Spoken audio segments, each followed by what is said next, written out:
Hello, my name is Olivia Summers, and I did my cultural profile on Palestine. So this first slide right here, I made a little PowerPoint just to keep all my points kind of organized and like a little visual for emphasis, I suppose, a little zest. Anyways, so cultural profile Palestine from the river to the sea is kind of like a motto, I suppose, that is chanted at protests. Oh my god, hello, there's a bug. Sorry. Anyways, so from the river to the sea. And then, so why did I choose Palestine?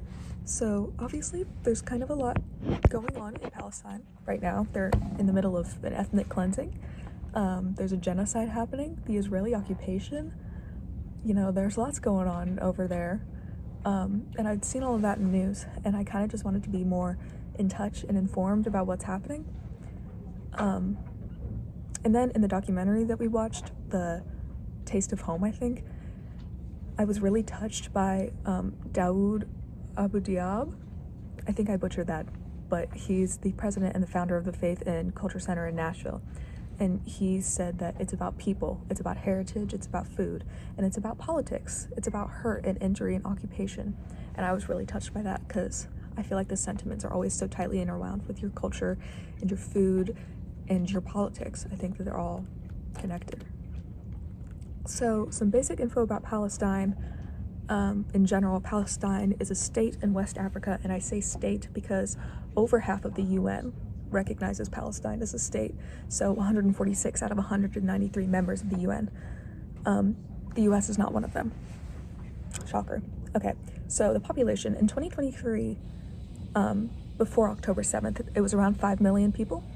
But as of now, in Gaza alone, at least 44,800 Palestinians are confirmed dead, and I think it was around 11,000 are missing or unaccounted for. And that's since October 7th, 2023. And then the sources for that were Al Jazeera, which is the actual news site that I got it from, and their sources were the Palestinian Ministry of Health and the Palestine Red Crescent Society.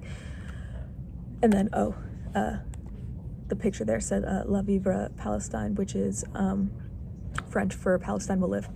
Okay, specifically Palestine in Middle Tennessee. The specific population, I had a lot of trouble finding. I couldn't find specific data on only Palestinian people, but I did find People Groups Initiative, who they're an organization that kind of tracks demographics across cities, and their population breakdown broadened the search to include all people of Middle Eastern descent and origins. And so they were saying that over 8,000 Arabic speaking people live in Nashville specifically. And then these two pictures are actually really interesting because I didn't know this happened. So this is a protest that took place November 11th, 2023 in Nashville outside of Centennial Park. They walked through the city and they ended up in the park. And so they have signs, people on stolen land don't get to dictate what justice is. And you can't build a holy land on the mass graves of children. And I would assume that that would be referring to Jerusalem or Israel as Christianity's holy land.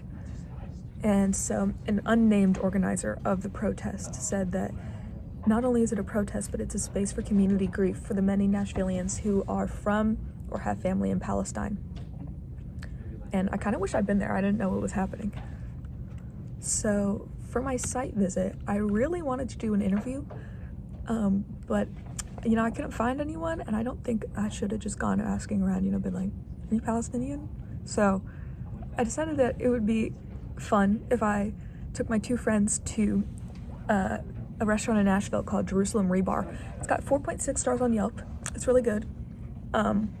So these two pictures right here, this was taped right next to the register, Free Palestine, Stop the Apartheid, and then they had this beautiful mural on the outside. I loved it. So it's a Middle Eastern restaurant and it's family owned.